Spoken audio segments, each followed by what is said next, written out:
Hi, you guys. Welcome back to TheNutCase Network, TheNutCase Network, the one and only. I want to welcome you guys here to another episode of Real Emotions. And get ready because this one, I know at least for me, is going to be emotional, to say the least. This is episode 17 of the Real Emotions series. And last episode, we talked about abandonment and how it's really affected my life. And I felt like it would be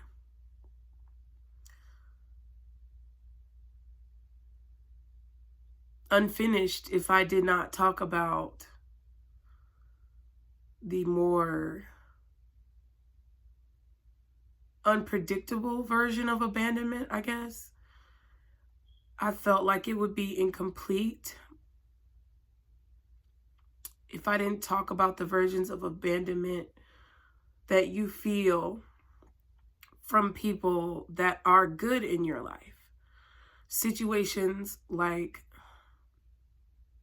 death, where you lose vital family members and loved ones who meant a lot to you as a person and who were instrumental in the shaping or should have had the opportunity to be instrumental of the shaping of your life. The hardest instance of abandonment for me was when my mom died.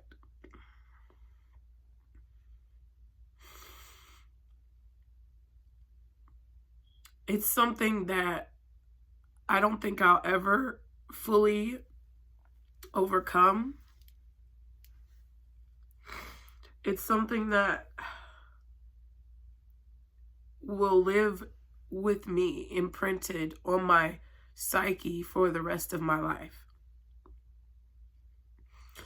And I know people have experienced this and can relate. And I'm just going to try to do my best to get through this video, you guys, because it's already going to shit, okay? But I love my mother, and I say love in the present tense because she's still with me every single day.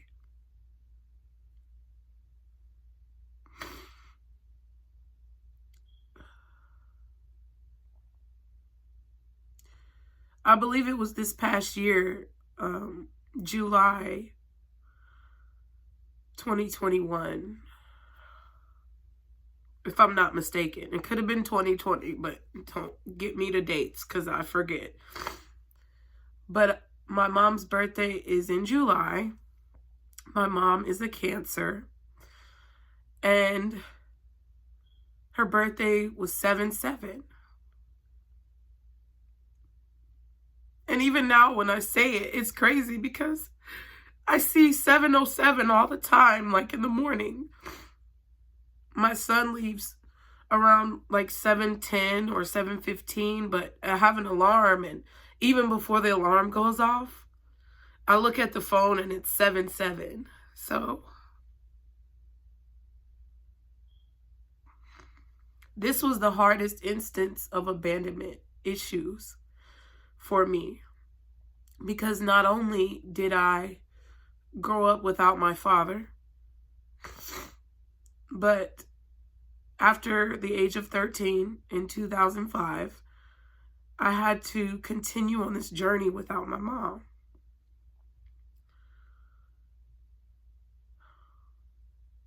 After my mom passed away, my grandmother really fell deep into dementia. And all of the feminine figures in my life became suddenly very unreachable. And that was something as a young girl that was very hard for me to deal with.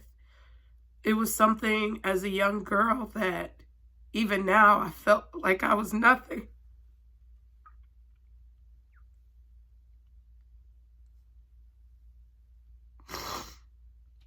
I felt like I had nothing.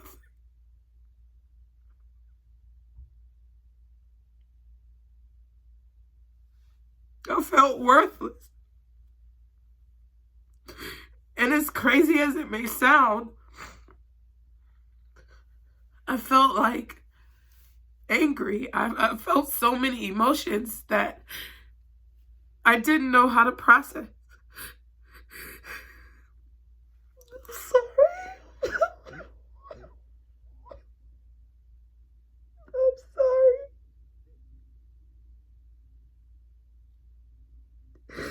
Even now, she's telling me keep going, and it's just...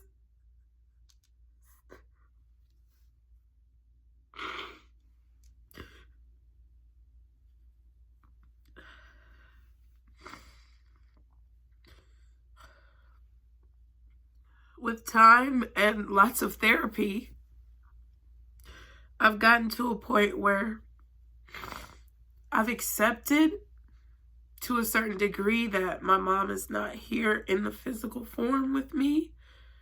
But there are times where I miss her dearly, and I don't think that's ever going to stop. I love my mom. I respect my mom. And thinking as a child, I didn't understand a lot of the things that she would discipline me about. And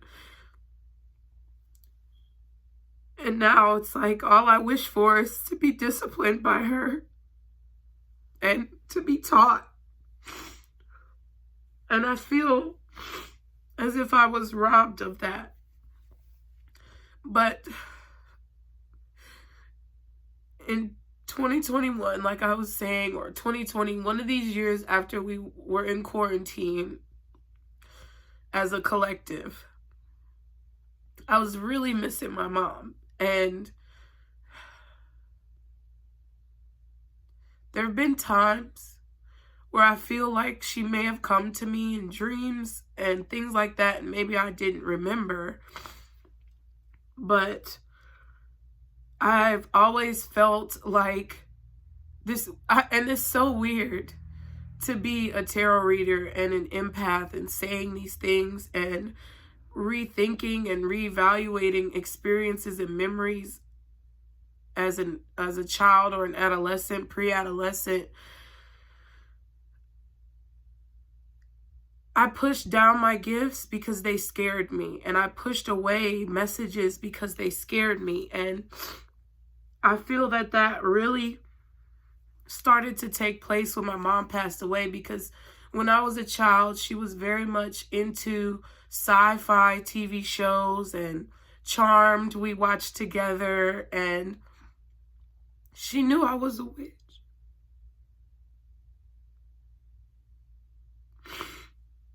She knew, like, from the time I was born, and I know she knew because I know in my children what I see,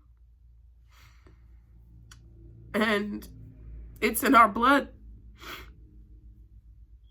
It's in our blood. And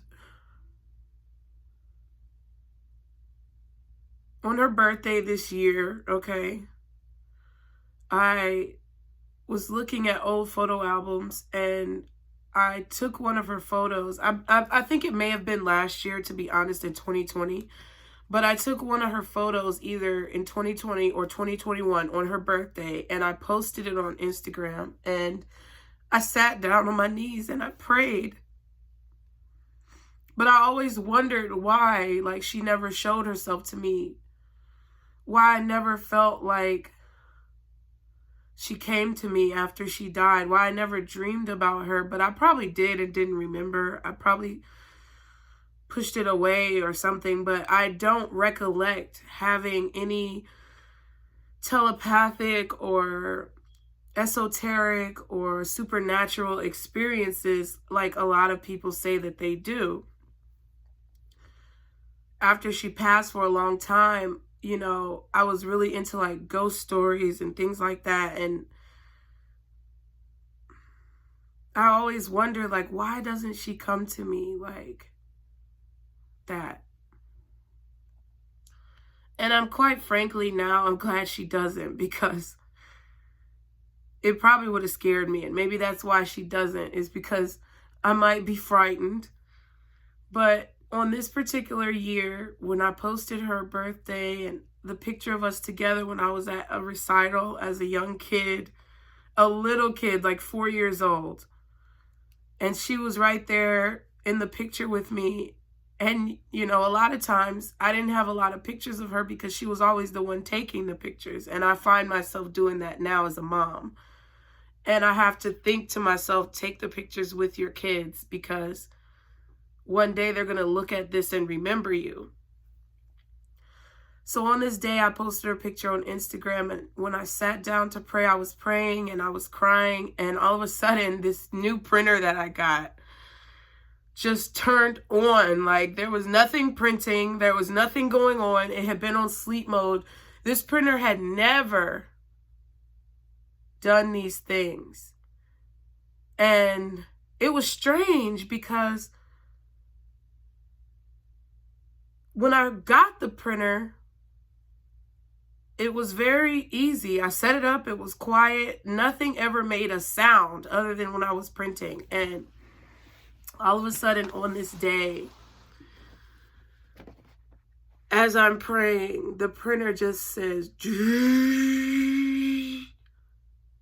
and turns on, and the lights go on like paper's about to print. And I'm like, what? I was scared shitless. I was so fucking scared. I turned, because the printer was to my back, and I was sitting at the end of my bed, the foot of my bed, praying, and the printer is behind me by the door. And all of a sudden it turned on, and I turned around like, you know, like I was fucking scared. Like, that's the only way I can describe it. I was so scared, and it caught me off guard. But at the moment that the printer went off, I was just telling my mom how I appreciate her and how thankful I am for her. And it's like, with that printer going on by itself like that, I feel like she answered me. I feel like she said, I love you too. Like, it was a lot. It was a lot. And right now she's comforting me because she knows how hard it is for me to deal with her not being here. And I feel her spirit comforting me so that I can get through this and so that I can heal. So I have a letter. This letter was written by my mother. It was written by my mother on July 28th, 2020.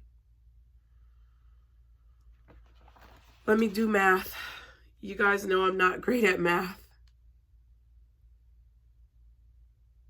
Not 2020. Did I say 2020? July 28th, 2000. Jesus.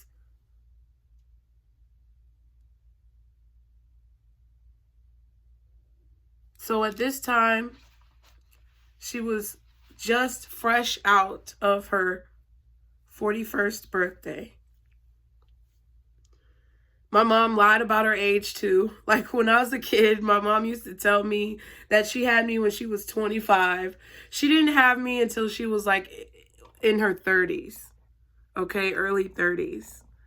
And I think it was because she knew I talked too much. And she didn't want everybody to know her age, of course. But Mom, you have to understand, like, you were gorgeous. You didn't even look a day over 30. And I was a whole kid. So, like, I was proud. Like, my mom was slim. She was very slender and always fit, and she did yoga every morning and aerobics, and she kept herself in shape. She ate healthy. she really instilled those values in me, and I was just proud of her. But I know she didn't want me to tell all of her business. But Mom, I'm sorry. I have to do this. It's a part of the journey. She's like, okay, go. I know. But in terms of what we're talking about when you speak of abandonment, the other side of abandonment, when you lose someone who's vital to your survival, not by their choice, but against their will, especially after being abandoned by someone willingly who should have been instrumental in your survival, it creates a deeper layer of pain. I feel like it also creates a deeper layer of guilt on yourself, feeling like it's your fault. And it creates a level of misinterpretation and misunderstanding of who you are, which I feel, humbly in my opinion, can have lasting effects on your development, how you view life, and how you conduct yourself in relationships. So, in an honor to my mother, I'm giving her a birthday present early, Mom, so don't expect a gift. No, I'm just like... No, but in honor of my mom and how much she sacrificed for me, I'm going to read this letter, which is basically a letter that she sent to my father, July 28th, 2000. Because of the antics that he enjoys carrying on with, or that he feels he needs to carry on with to perpetuate his own sense of, I don't know, accomplishment or security within himself.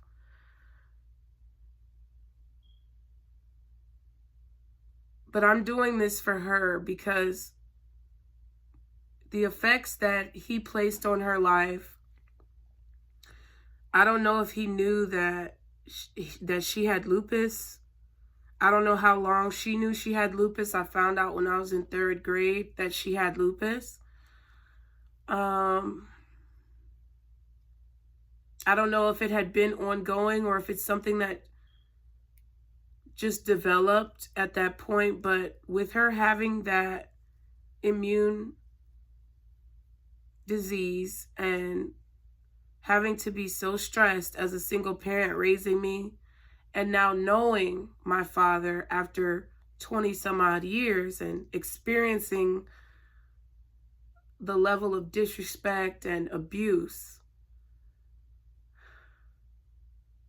that he's perpetuated within other people throughout his entire life, I feel like I have to honor her in this way. So bear with me as I honor my mother, and I thank all of you guys, for your support and being here. She wrote, "Dear William, in case you haven't noticed, I have made no attempt to initiate contact with you in 3 years. I would have been 8 at this time. Furthermore, when you contacted me in February of this year, I waited 2 whole months before responding. I can reassure you that I could care less who you are with and what you are doing with them. It has no impact upon me, as I have no interest in a romantic relationship with you." God knows what initiated this letter. "I do, however, want to thank you for reassuring me through the negative nature of your last few contacts that I made the right decision by distancing myself from you. I only regret that I didn't maintain that distance and gave you the benefit of the doubt by responding to your request to talk earlier this year. I did not originally intend to deliver this news so bluntly and impersonally.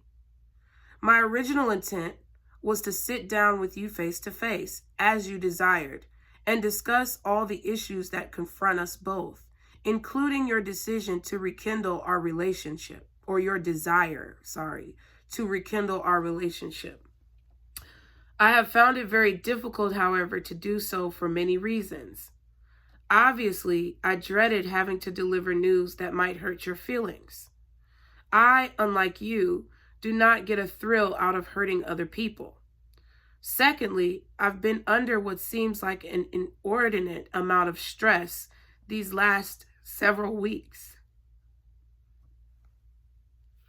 Between getting Casey through the rest of the school year, deadlines, and negativity at work, and fighting my own lack of energy. Although I didn't make a conscious decision not to respond to your correspondence, I suppose I didn't want to risk you bringing me down even more.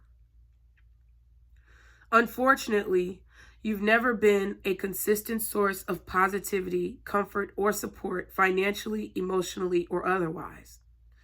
You have instead been a consistent source of hurt, pain, negativity, suffering, and loss to me, our daughter, my mother, our unborn children, and I don't know what that means.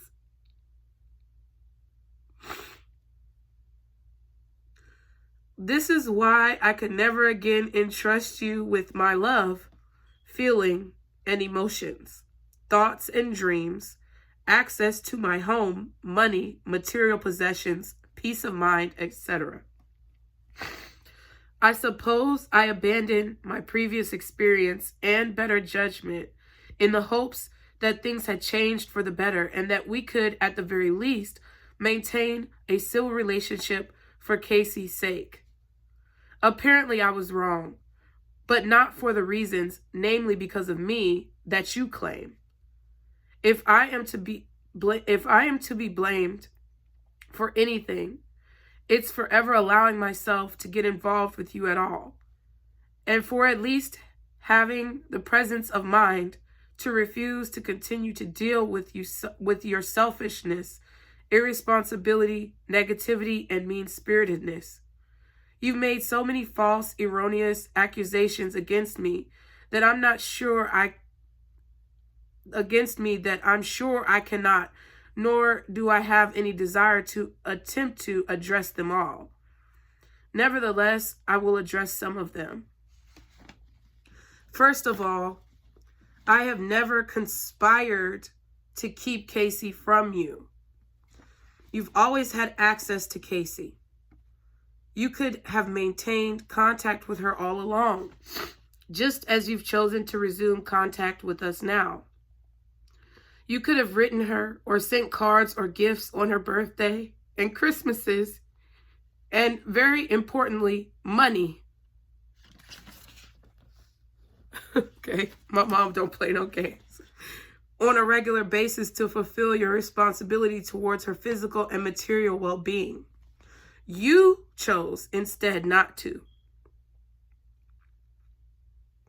You chose instead to invest your energy and resources, including a loan, in other people and their children, while neglecting your own flesh and blood. Furthermore, you chose to distance yourself by not giving us your new home phone number once the old one had been disconnected.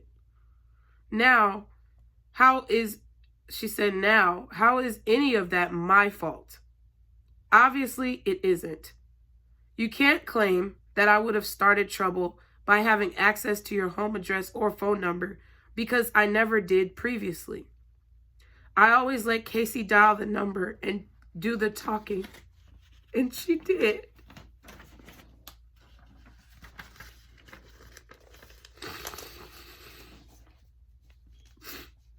And that brings me to point number 2. I've never bullied or intimidated Casey about anything.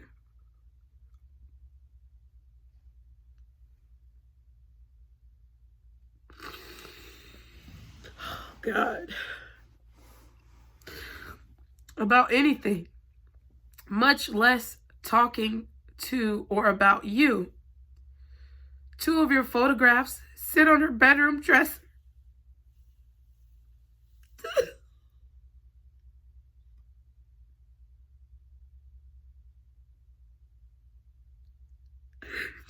She and I have often talked or even laughed about recollections of you, always favorably. I've never badmouthed or male bashed you to or in front of her. I've always encouraged her to talk freely about you anytime she felt the need. This is so hard.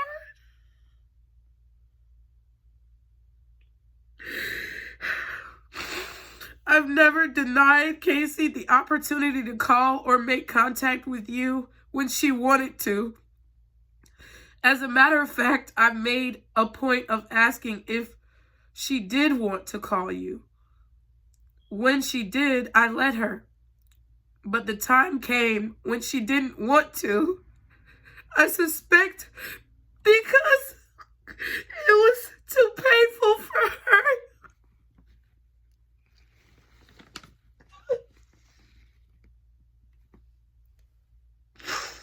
And I wasn't going to force her to, just as I am not going to force her now. I find it so ironic that you would accuse me of projection when you are the master of it. How much more psychologically convenient is it for you to attempt, futilely I might add, yes, to shift the focus of blame for your irresponsibility and negligence onto me? It's so obvious that I'm the only parent Casey has been able to depend on the last 8.5 years of her life. You cling to one incident that happened 8 years ago. You're coming home late from work without calling and finding me standing in front of the apartment getting fresh air while Casey slept safely inside. Totally misconstrue it and use your twisted version of events to proclaim that you knew I couldn't handle it. Well, I have been the only one handling it for the last 8.5 years, haven't I? Shit.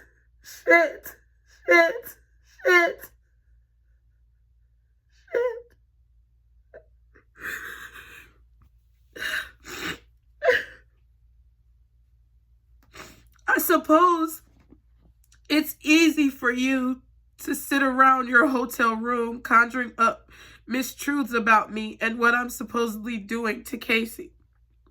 And it's so fucked up how my dad is, because he told me that story. He told me that story and he lied.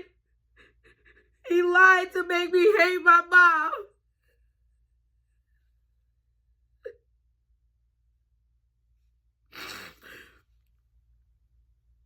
He said that I was in the house crying and hadn't eaten and all this shit.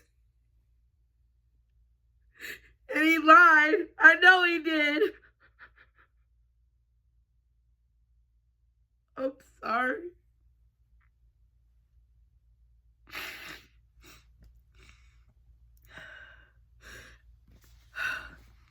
I suppose it's easy for you to sit around your hotel room conjuring up mistruths about me and what I'm supposedly doing to Casey. After all, you have no one but yourself to contend with. I, meanwhile, am too preoccupied with getting up at 5 a.m. and going nonstop all day, getting myself and Casey out the door to our separate destinations, working full-time on a very stressful job, and coming home exhausted most nights only to have to get Casey through at least 1 hour of homework during the school year, dinner, lunch, and next day preparations, bath and bedtime in the minuscule 3 to 4 hours available, only to do it all over again the next day. And let's not forget the regular trips to the library, time spent on special school projects and events, illnesses, doctor's visits, and ongoing training on being a self-loving, respecting, reliant, persevering individual in an ever-increasingly hostile world. Don't get me wrong, I'm not complaining. I could do no less for Casey. She's my daughter, my flesh and blood, and I love her unconditionally. Unlike you, I cannot live with the idea of neglecting her. I have to be able to face myself in the mirror and sleep and live with a clear conscience, which I can and do have. I made tremendous sacrifices, more than what one parent should have to make when both parents are able-bodied. But I know I've done the right thing. I know I'm a good mother. I don't need to justify or defend that to you or anybody else. The last 8.5 years speaks for themselves. What I don't understand is how did I go from you are why they make Mother's Day, I think you're the best mother they ever made, I have no doubt that Casey is being well cared for, May 18th, to bullying and intimidating Casey as of July 13th. Are you schizophrenic too? What I also don't understand is if you had doubts about why I didn't respond to your latest correspondence, why didn't you simply contact me again and ask why? Why did you have to resort to false accusations, threats, and intimidation? Why did you have to hang the phone up in my face when I attempted to respond to your July 6th letter?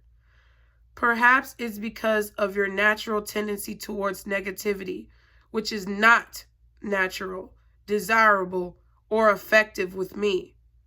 Since you know so much about the law, surely you also know that failure to pay child support is punishable by law, imprisonment to be exact. Do what you will, William. I will continue to do what I feel I must.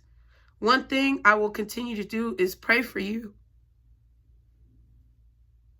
As I have prayed for you over the years, but please do not attempt to make further contact with me, particularly if it is to be of the negative nature of your last two contacts.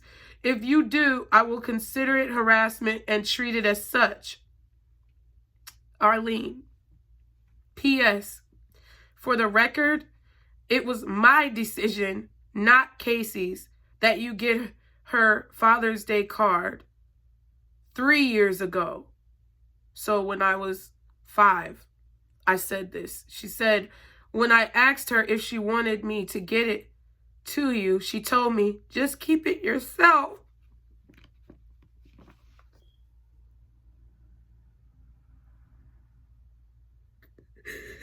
So you see, despite what you say, I said, it was up to me.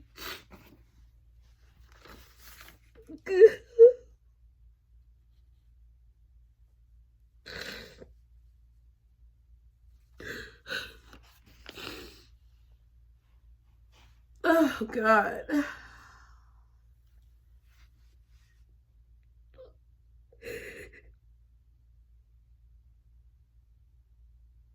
I don't know what this means, you guys. I don't know why I have to do this. It's so hard. It's so hard.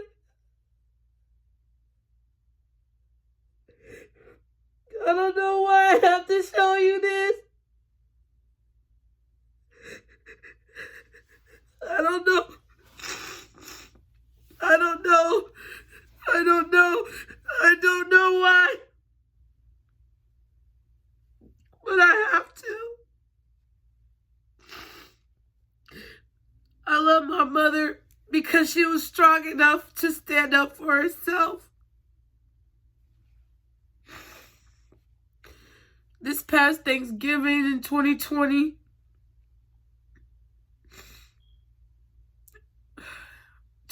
was crazy. But this past Thanksgiving in 2020, my father and my brother bullied me and they ganged up on me. My brother came into my home and I welcomed him into my home. I welcomed my father back in my life when Gabriel was born. And I tried to forgive.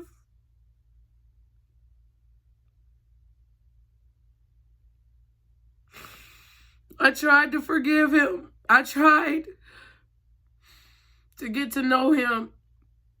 I tried to love him. And I do.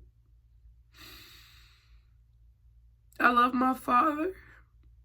And I always loved my father. But I got emotional because I remember those pictures. And I remember her asking me if I wanted to send him a card. And I remember saying no because I cried so much when my dad wasn't there. I didn't care.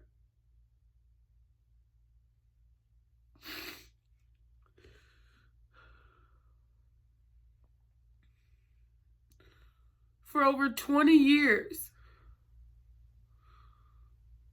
the hatred in my heart for this man grew to such a level that I would openly tell people that if I saw him again, ever in life, that I would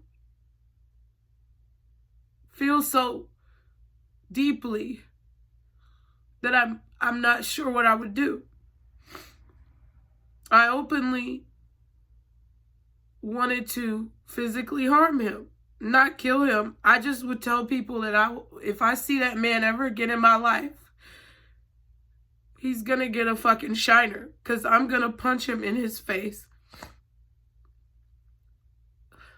It's so funny how bold you are before a situation. It's so funny how adamant that you are about how you feel before you're faced with a situation. And when I was faced with this situation, the love that I have for him, for creating me, I couldn't do anything but try to make up for lost time. And that's what I tried to do in 2017. Really 2016, before I had Gabriel. And Gabriel was born March of 2017. My brother came to the hospital and held my son. And I felt as if things were happy.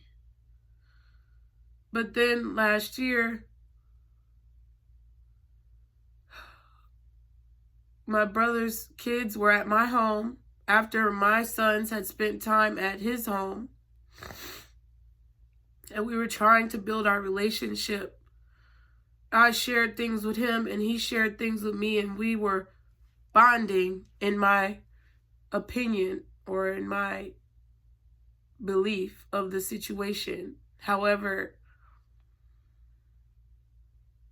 it did not turn out that way. When I was 15 years old, no, not when I was 15, I believe shortly after the point where my mom wrote this letter, my father called our home and left a very spirited voicemail about how he didn't care what he had to do, that he was going to see his daughter and have time with his daughter and have his daughter, whether my mother liked it or not, whether she wanted him to or not, implying not only a threatening nature to my mom, but a threatening nature to me. I actually have the voicemail that he left in written form, because back in the 2000s, you couldn't take your phone with you to show the police the voicemail. So you had to write it down. And she wrote it down basically because he implied that he was going to try to kidnap me. And I heard the voicemail, and it was not nice. It was not nice. It was very scary. And I think my mom, you know, some people might say she shouldn't have shown that to me or whatever, but I think my mom, because I didn't understand the gravity of the situation, and she knew the gravity of who he was as a person and the nature of his demons, that she showed me that message and let me hear it, so that if ever I felt threatened or scared, that I would know how to properly react in my own judgment with all the facts. And I had a restraining order against my father until I was 15 years old because of that, and because of these situations. I didn't know at the time that all of these correspondence were going on. As a child, I remember my mom talked to me about meeting up with my dad. Like, I would have to go to my grandma's house, and I think she was trying to work things out with him, because she told me at one point that they met up after the restraining order was filed, after I heard the voicemail. She told me that they had been meeting up, talking, and I feel like that was before this letter.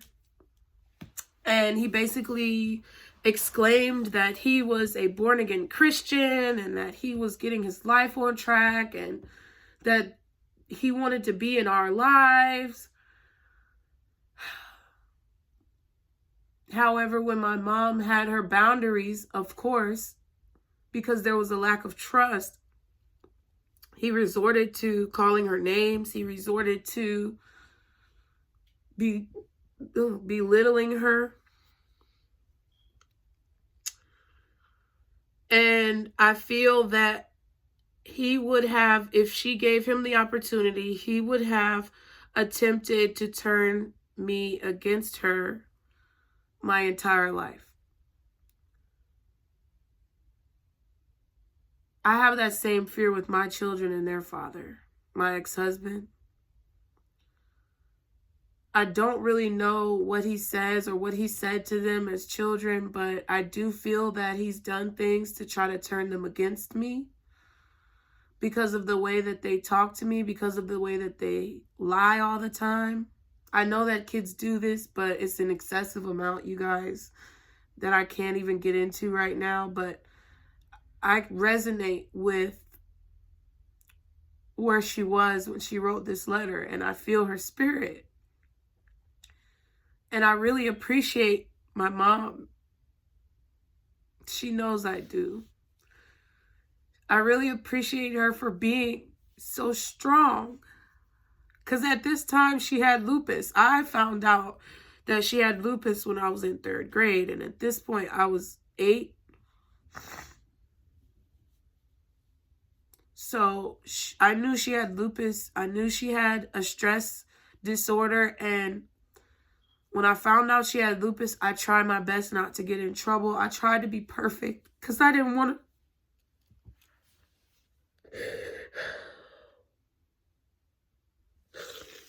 I didn't want to stress her out. I didn't want to make her upset. And I knew that she was trying so hard. I did so many things. My mom had me in an accelerated school. I was in Chicago Children's Choir. I traveled the states in choir, and I went to Japan, and all of it.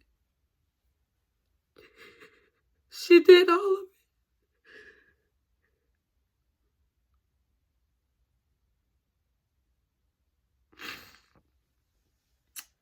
And reflecting on that in 2020 allowed me to be confident enough to be okay with not speaking to my father anymore.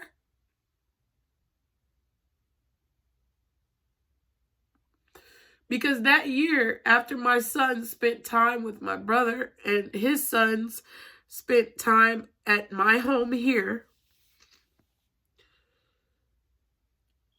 they tore up my house. My house was a mess, as kids do, and I was fine with that. But when I did, as a parent, as a fellow parent, tell him what was going on, and we were talking, we had a good day, he came back over, we talked, we shot shit, and he asked me, like, how they were doing, honestly, and I told him, you know, that sometimes they didn't want to clean up, you know, like my sons, they know I don't play that. Like, if I say clean up, I don't care if y'all take forever. I don't care if y'all don't want to do it. We gonna do it and it's gonna get done, you know. But it's like, I'm not judging him as a parent. It's whatever his parenting skills were, but it was difficult for me to acclimate myself to his manner of parenting, which I don't think there's anything wrong with. If he likes it, then I love it. But when it comes to my home, I can have a boundary about what is done and what is said. And I didn't have any problems with the kids. But what I did have an issue with is then when we began talking, I think my brother was trying to show me about like stocks and how he was getting into stocks and all of this stuff, and it's great and cool. Like, if you're making money on it, make your money on it. It's just not something that I necessarily wanted to do. He said he was teaching his sons about it, and I thought that was great because I feel like as African Americans, as Black people, I feel we need to do more to educate our children on finance and how to make your money work for you. However, he kind of, I don't know if the word is berated, but what does that word mean? Hey Siri, what does berate mean? It means scold or criticize someone angrily. Scold or criticize someone angrily. Yeah. So he berated my son. That's the exact word. He scolded and criticized my son when he started to bring up the trading and, you know, stocks and things like that. My son, Jeremiah, of course, some of you may know he has ADHD, at least they say. And the way he understands things and the way he has conversations, he very much so observes and really thinks. And he's also a Gemini, so that air energy, he's always thinking. And I would say my children are sheltered to a certain degree. They've seen things and they're not dumb. They are very wise, but I try to keep them from seeing as many negative things as possible. So he began to tell my son about the stocks and the trading and, don't you want to get into this? And I'm going to teach y'all. I'm going to teach my sons too. And he was talking about his sons and he was like, yeah, don't you want to make money? Don't you want to get into it? And Jeremiah was kind of just like, I mean, it's whatever, you know, like Jeremiah was kind of nonchalant about the conversation. And I feel that my brother was upset that he was nonchalant about the situation. And he started to berate him as if calling him soft and saying all these things. And now my brother has told me about his relationships and things that transpired, how his children came about. And I did the same thing with him. And maybe that was my naivety, that I shouldn't have expressed feelings to him. But I don't think that's my fault. And I won't take blame for that, because when somebody expresses true emotions and experiences with you, it's your job, I feel, as a human being of integrity, not to then take those experiences, twist them, and throw them back on that person to solicit the response that you desire, because that's manipulation. So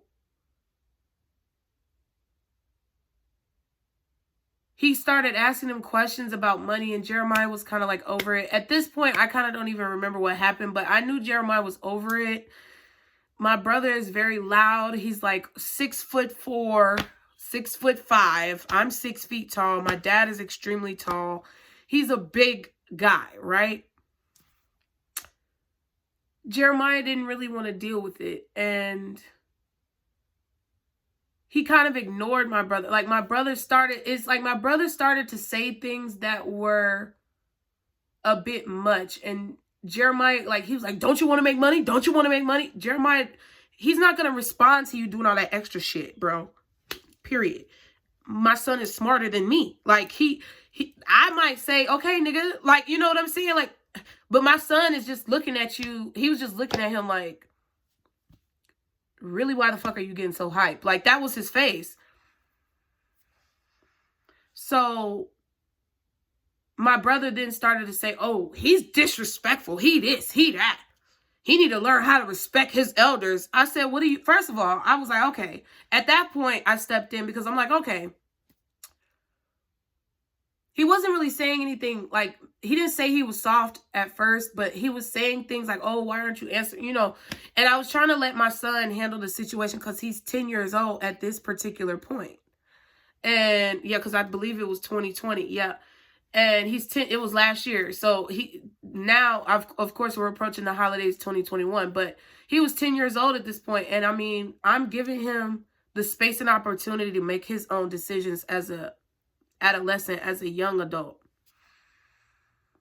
So I agreed with his lack of response, quite frankly, and I didn't see anything wrong with it, because when somebody is belligerent as far as their speech and body language towards you, the best response is really no response. That I've had to learn that over the years.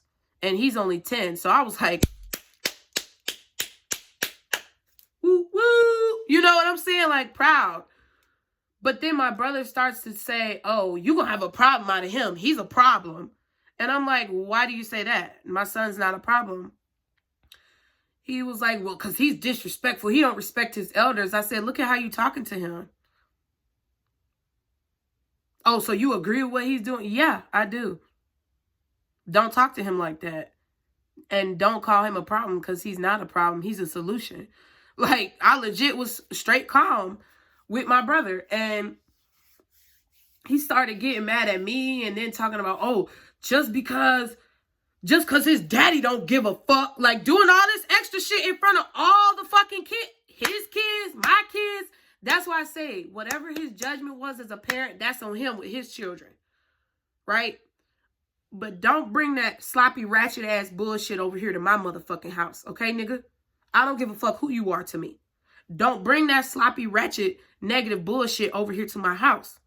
So I was like, okay. Like, this is when I start kicking into, like, mama bear whoop your ass mode. Okay? Oh, just because his daddy don't give a fuck about him, and his brother's sitting right over there on the couch hearing everything. Just because his daddy don't give a fuck about him and he don't come do anything for him, that's why he's gonna be that's why he's gonna be a problem. He about to turn into a little bitch. I said, look, first of all, don't talk to me like that, and don't talk to my son like that, and you can get your kids and you can get the fuck up out my house. This nigga did not want to leave my house.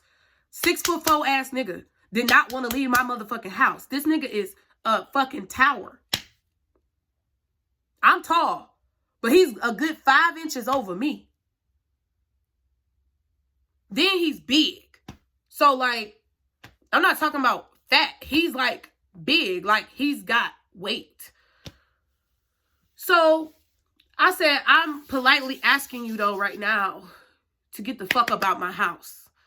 Get your shit and get your kids and get out my house. Then I turned to his sons and I said, guys, I love y'all. Y'all can come over anytime you like, but you need to get your stuff and you need to leave. Because he did not want to get his kids and leave. He wanted to keep arguing with me. I said, don't fucking argue with me. So I called my dad, right? Because I'm trying my best. I'm trying my best because I know my brother has been through situations and I did not want to call the police on this nigga. I was really trying to help a black man out right now. And I was like, God, I know you protected me. I don't want to call the police on this nigga. What do I do? Called my dad, right? Because my dad always talking all that shit. Oh, if you need me, call me. If you need me, call me. If you need me, call me. So I called my dad. First, he didn't pick up the phone, so I blew his ass up and called him again. Meanwhile, my brother going all off. He's yelling and screaming in my goddamn house at the top of his motherfucking lungs in Gwinnett goddamn county with all these fucking police. I'm trying to help this nigga out and he's making it worse. Like, what if one of my neighbors called the police on you, nigga? You gonna be looking like Boo Boo the motherfucking fool. And I done already had enough situations with the police over here that I don't need the police over here. I don't want them type of problems. I don't want that type of attention. Get your shit and get the fuck out my house. And I'm talking to him very calmly. He started getting in my face in front of my kids, doing abusive man shit, right? Literally towering over me, threatening me, bodily, like physically threatening me with his body because he's large and tall, thinking that I would be intimidated by the fact that he's doing this. My own brother.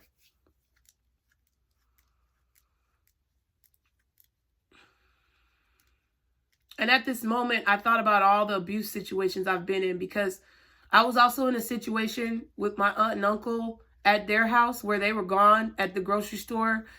And one of my cousins did the very same thing to me when I was a teenager and basically choked me out in a doorway. So I'm just having a lot of flashbacks. Not only that, but I was in an abusive relationship, got my ass whooped several times. So I'm just like, I cannot believe, I'm just standing there like, I cannot believe I'm in this situation again. And I cannot believe I'm in this situation with my own brother. Half brother, right?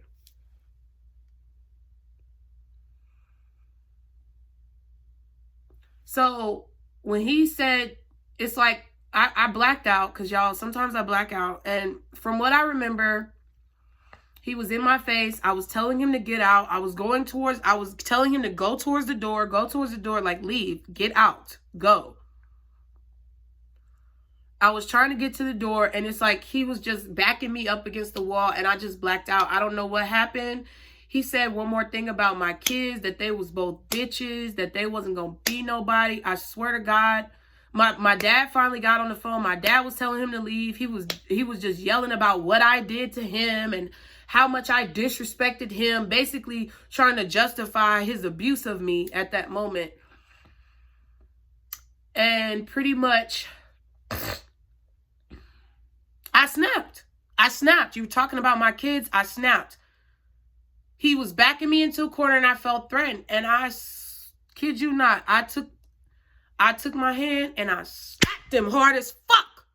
I slapped his ass and I said, get the fuck out my house. He grabbed up my arm, started putting his hands on me, pushing me around. I said, get the fuck out my house. I swear I will kill you, nigga, if you don't get the fuck out of my house. And legit, I do advocate for women getting weapons. I have pepper spray, I have a taser, I have pocket knives, and I have a gun. And I have my gun license in Georgia, in Gwinnett County. It is legal.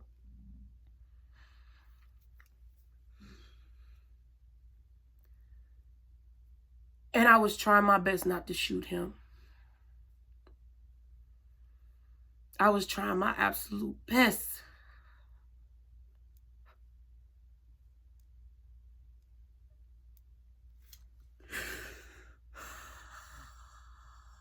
I just thought in my head, I said, God, I really please just need you to get him to leave because I really don't want to shoot my brother.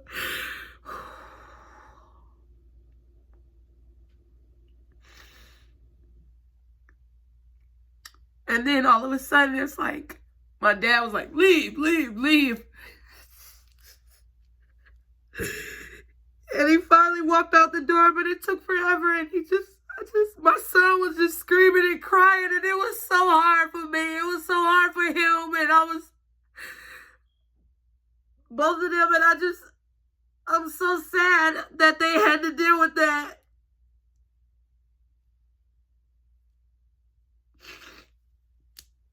So, fast forward to Thanksgiving. This was before Thanksgiving. Fast forward, because he's a Scorpio.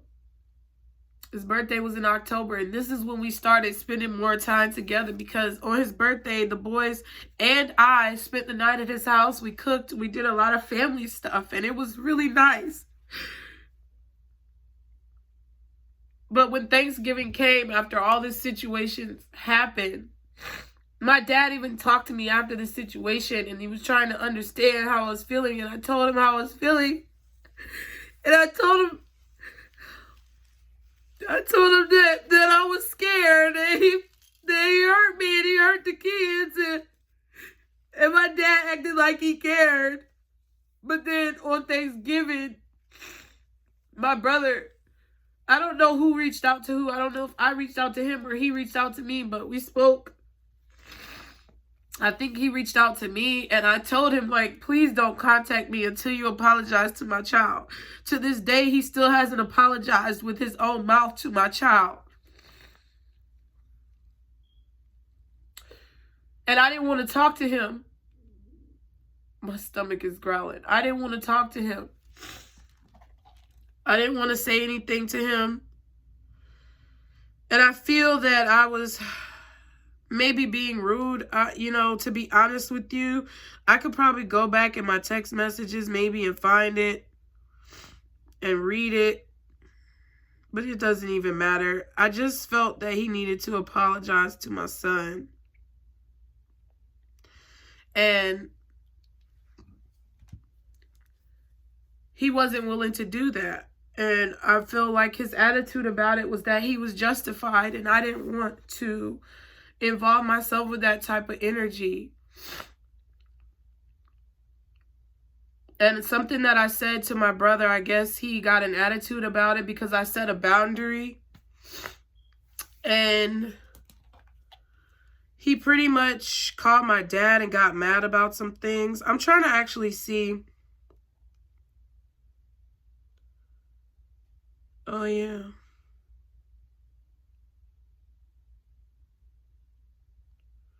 I think the old messages are gone.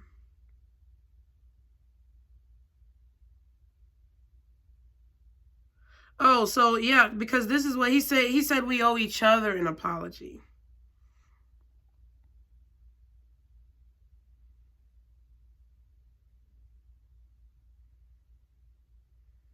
And relationships are a two-way street, but I didn't say anything to his children to disrespect his children. And I was confused as to, November 24th, 2020.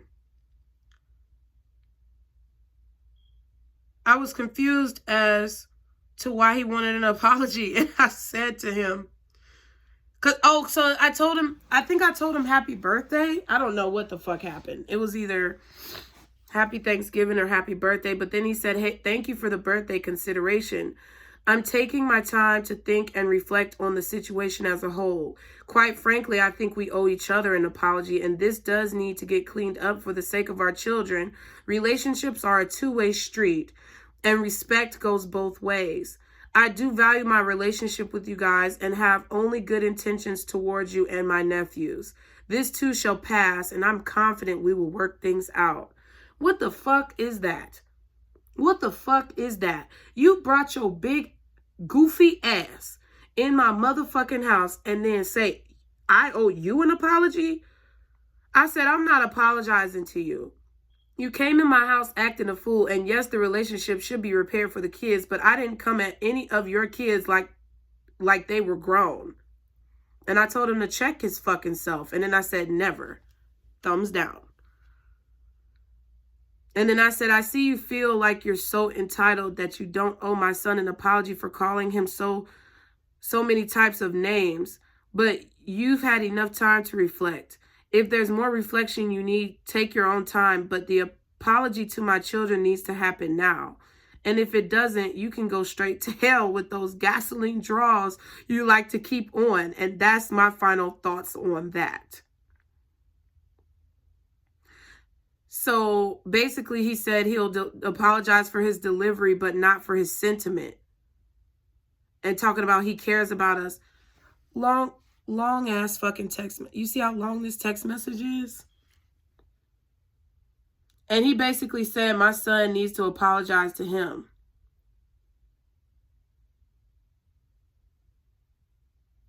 And then proceeded to talk about, he said Jeremiah needs to apologize for his disrespect towards his uncle.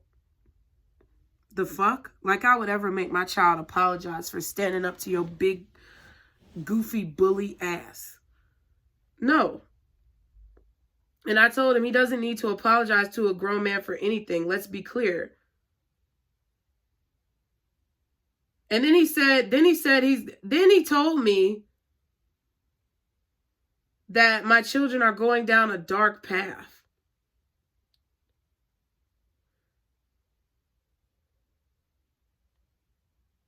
And he denied ever calling him a bitch. He denied ever calling his father a bitch. Because honestly, I could sometimes have my words with their dad. But when he called their father out his name too, I said, nigga, who are you to talk? He's got 5 kids. Who are you to talk? Don't talk about him like that. And I don't really even think their dad knows that I defend him. Like, I'll talk my shit, and I can talk my shit all day, but don't nobody else better not talk about him. And he just wanted to keep calling me immature. I told him to stop texting me. I ended up blocking him.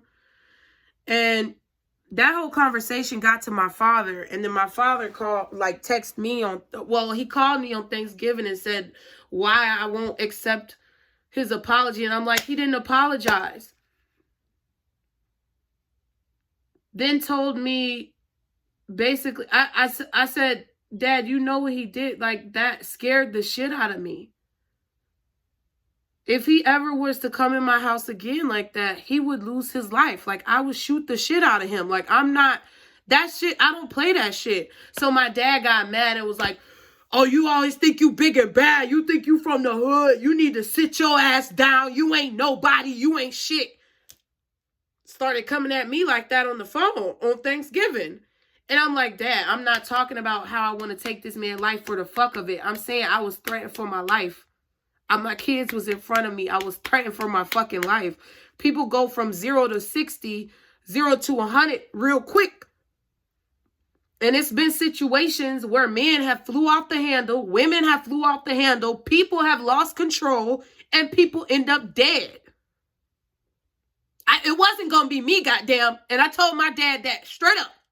It wasn't going to be fucking me, not in front of my kids. Nope. If anybody was going to threaten me and try to get me to go, it was going to be both of us. It wasn't just going to be me, not in front of my kids. And these are like private conversations that I know I might get backlash for talking about, but I don't care. Because I was scared, and I was scared for my kid. My kid was literally in a corner having a panic attack because of what this man said. And he want my child to apologize.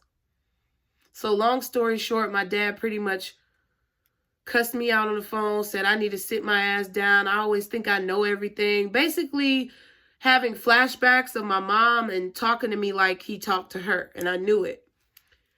And then I hung up. He proceeded to text me even more messages of hate and negativity, telling me about myself, telling me about how much of a failure I am, or telling me, it was just, I don't even fucking know. It was just very negative things that I have since tried to block out and deal with emotionally that allowed me to never talk to him again.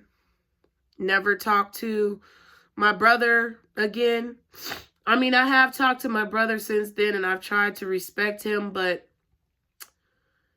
you know, I did go to his I did go to my nephew's mother's birthday party, and I really love her. I don't have any hostility against my kind of half sister, which is my brother's sister with his mom. Like and you know, everybody stopped talking to me because, you know, he painted me and portrayed me as some crazy bitch, and that's fine. I'll be that bitch. I have no problem thoroughly being that bitch. And it's crazy. My son is texting me right now, but I'm going to wrap it up. But basically,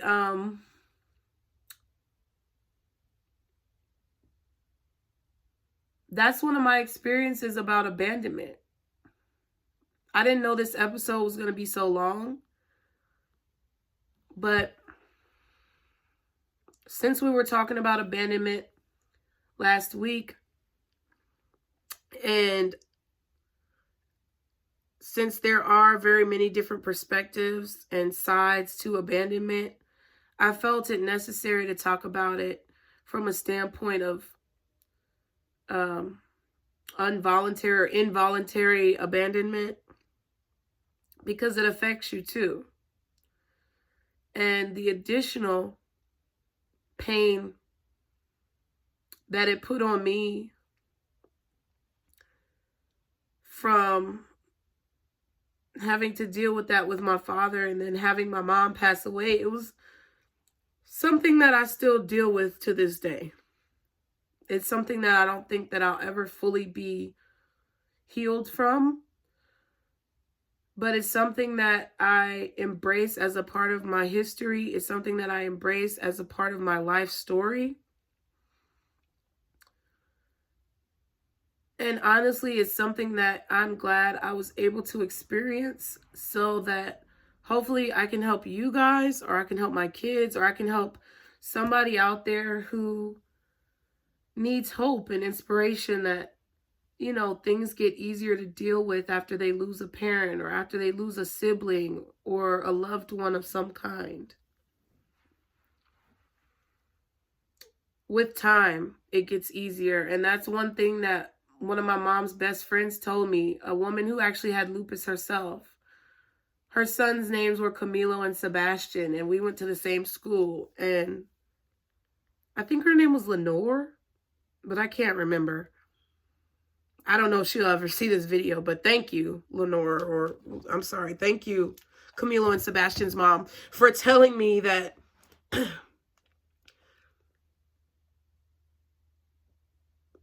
she told me that the only thing that's going to make me feel better is time. So give myself time. And that's what I've continued to do over the years. So if you're in a situation where you feel abandoned, or you feel abused, or you feel battered by a situation, whether voluntary or involuntary, just do your best to try to give yourself time and love yourself through that process, because you're not to blame. Even if you may feel like you've made decisions that were putting you at blame, forgive yourself and give yourself the time that you need, no matter how long that may be, to process these emotions and these feelings. And eventually you'll start to get through it, and it'll start to be easier, at least a little bit. So I love you guys. Thank y'all so much for being here. I know this was a long ass fucking episode, but I really appreciate you guys responding to this and allowing me to have this open space to really speak on my experiences, and just being such great supports to myself and to the channel. Like I said, be sure to leave me your feedback, whatever it is that's on your mind. Let it out, okay? And I love you guys. I'll see you next time. Peace.